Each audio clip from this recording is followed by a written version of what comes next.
Baiklah, Assalamualaikum warahmatullahi wabarakatuh. Perkenalkan, nama saya Denny Juliansa, NP44, dari Prodi GBK 22.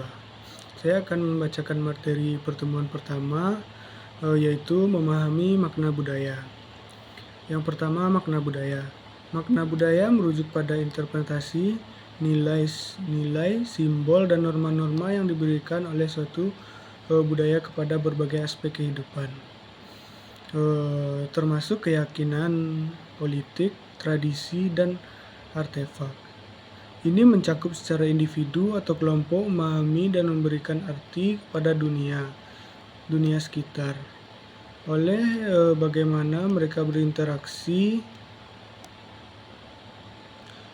dan beradaptasi dengan lingkungan sosial dan fisik mereka berdasarkan warisan budaya mereka.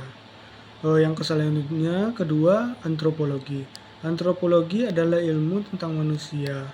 Antropologi berasal dari kata Yunani, anthropos yang berarti manusia atau orang, dan logos yang berarti wacana.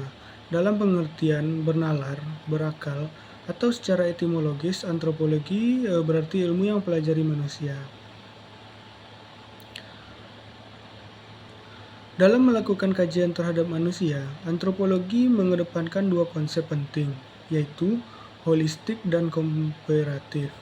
Karena itu, kajian antropologi sangat memperhatikan aspek sejarah dan penjelasan menyeluruh untuk menggambarkan manusia melalui pengetahuan ilmu sosial, ilmu hayati, alam, dan juga humaniora. Antropologi bertujuan untuk lebih memahami dan mengapresiasi manusia sebagai etis biologi, homo sapiens, dan makhluk sosial dalam rangka kerja yang interdisipliner dan komprehensif.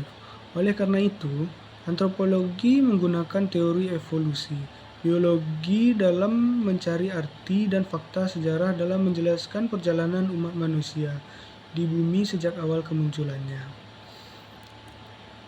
Antropologi juga menggunakan kajian lintas budaya dalam menekankan dan menjelaskan perbedaan antar kelompok-kelompok manusia dalam perspektif material budaya, perilaku sosial, bahasa, dan pandangan hidup.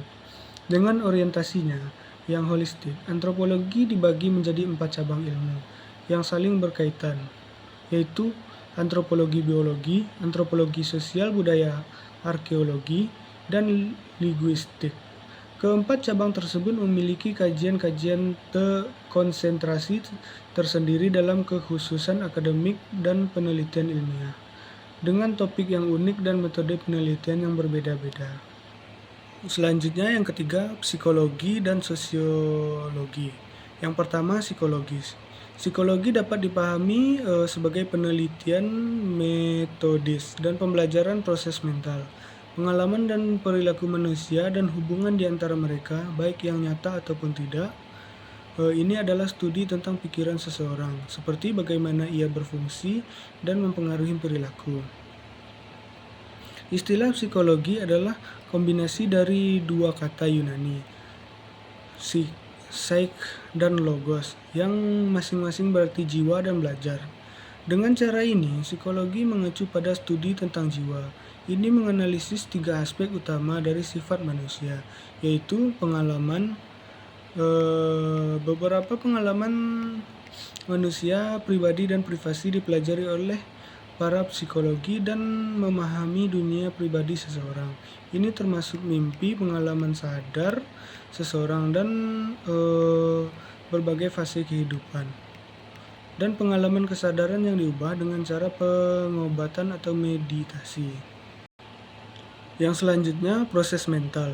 Ini juga mempelajari proses mental manusia di mana pikiran-pikiran yang terjadi di otak seseorang dibaca.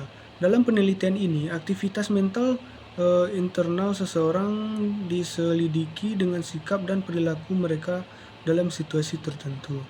Ini termasuk penyelidikan persepsi, berpikir, belajar, dan mengingat, dan lain-lain. Yang selanjutnya, yang ketiga, psikologi. Yang ketiga yaitu perilaku. Psikologi juga mempelajari perilaku seseorang yang mencakup analisis refleksi dasar, pola respon, dan perilaku kompleks. baik melalui pengamatan langsung atau pengukuran melalui instrumen ilmiah.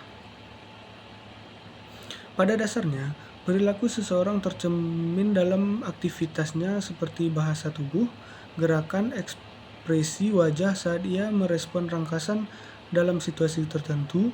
Pada saat mengamati perilaku seseorang, para psikologis berusaha untuk mengetahui proses dan mempengaruhi perilaku tersebut. Yang kedua yaitu sosiologi. Sosiologi dapat dipahami sebagai ilmu sosial yang secara sistematis mempelajari hubungan sosial, interaksi budaya, dan perilaku seseorang dalam masyarakat. Bidang subjek sosiologi juga bukan individu, melainkan berusaha untuk melihat lebih jauh, yaitu memeriksa masyarakat mengenai asosiasi atau kelompok individu tertentu. Istilah sosiologi adalah kombinasi dari kata Latin socius dan kata Yunani logos, yang berarti mereka atau asosiasi dan studi. Jadi sosiologi mengacu pada studi persahabatan atau hubungan manusia. Perbedaan psikologi dengan sosiologi. Sosiologi mempelajari bagaimana orang dalam suatu kelompok interaksi satu sama lain dan bagaimana perilaku seseorang ditentukan oleh kelompok sosial. Kategori seperti usia, kelas, jenis kelamin, dan lain-lain. Dan lembaga, yaitu agama, kasta, pendidikan, politik, dan lain-lain. Studi ilmiah seperti dalam menyelidiki dan menganalisis realitas sosial menggunakan metode Legius, mempertimbangkan bukti dan interpretasi yang dapat diverifikasi. Sekian penjelasan saya dari materi minggu ini. Assalamualaikum warahmatullahi wabarakatuh.